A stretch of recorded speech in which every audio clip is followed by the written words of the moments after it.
আমি ঘর খুলেছি, ঘর খোলার পরে ওর দিকে শুয়ে আছে। আমার মা এসে ডাকছে, সাড়া করে না, গলায় ফাঁস ছিল।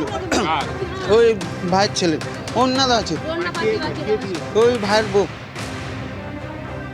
সোনারপুরে 8 বছরের ছেলেকে খুন, গ্রেপ্তার মা। ছেলে দুষ্টুমি করছিল, বারণ করলেও শোনেনি।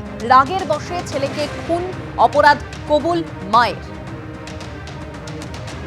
গতকাল মাকে গ্রেপ্তার করে তদন্তের জন্য বাড়িতে আনা হলে মারমুখী হয়ে ওঠেন স্থানীয় বাসিন্দারা। তাদের সামলাতে হিমশিম খেতে হয় পুলিশকে। লাঠিচার্জ করে পরিস্থিতি সামাল দিতে হয়। গতকাল সকালে সোনারপুরের খেয়াদহে নিজের বাড়িতেই গলায় ওড়নার ফাঁস লাগানো অবস্থায় 8 বছরের বালকের দেহ উদ্ধার হয়। পুলিশ সূত্রে খবর, ছেলেকে খুন করে থানায় এসে আত্মসমর্পণ করেন বছর 35-এর ওই মহিলা। ইতিমধ্যেই মা অপরাধ কবুল করেছে। এই তুমি ছেলেকে মেরেছো? হ্যাঁ, মেরেছো?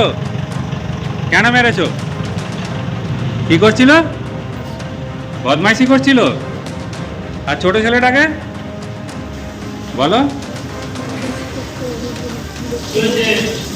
তোমাকে বিরক্ত করছিল বলে? কিভাবে মেরেছো, কিভাবে? হ্যাঁ, কিভাবে মেরেছো?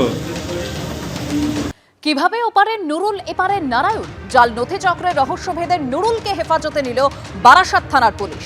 আরেক অনুপ্রবেশকারী শেখ রফিকুল ইসলামেরও 5 দিনের পুলিশ হেফাজত। বাংলাদেশের নাগরিকদের নিয়েই জাল নথি চক্রের কারবার করতেন সমীর দাস। সমীরের সহযোগী ধৃত 7 জনই বাংলাদেশের বাসিন্দা। নুরুলের জাল নথি তৈরি করে দিয়েছিল এই ধৃত সমীর দাসই, পুলিশ সূত্রে এরকমই দাবি করা হচ্ছে।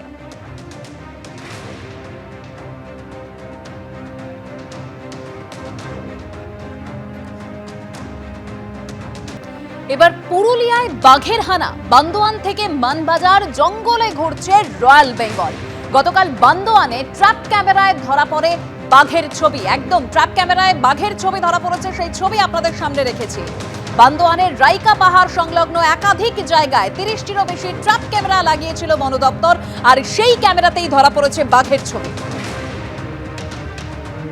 বন দপ্তর সূত্রে খবর, ভাড়ারি পাহাড়ের জঙ্গল এলাকায় বাঘের অবস্থান। বন দপ্তরের অনুমান, গতকাল রাতে বাঘটি ভাড়ারি জঙ্গল থেকে বেরিয়ে গেছিল মানবাজার 2 নম্বর এলাকায় নেকড়ে গ্রামের পাশে একটি জঙ্গলে। গভীর রাতে ফিরে আসে ভাড়ারি পাহাড়ের জঙ্গলে, সেই সময় একটি ট্র্যাপ ক্যামেরায় বাঘের ছবি ধরা পড়ে।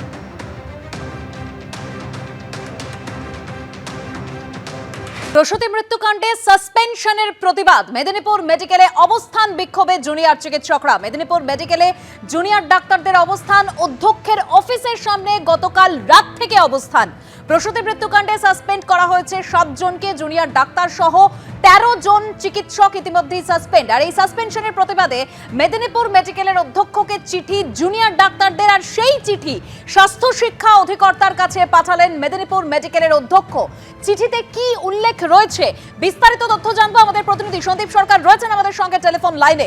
সন্দীপ, মেদিনীপুর মেডিকেল কলেজ হাসপাতালের যে 7 জুনিয়র চিকিৎসককে সাসপেন্ড করা হয়েছে, সেই 7 জুনিয়র চিকিৎসক তারা স্বাস্থ্য শিক্ষা অধিকর্তাকে লিখিতভাবে চিঠি পাঠিয়েছেন এবং স্বাস্থ্য শিক্ষা অধিকর্তাকে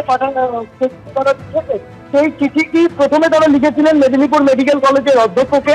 অধ্যক্ষ সেই চিঠি ফরওয়ার্ড করেছেন স্বাস্থ্য ভবনে।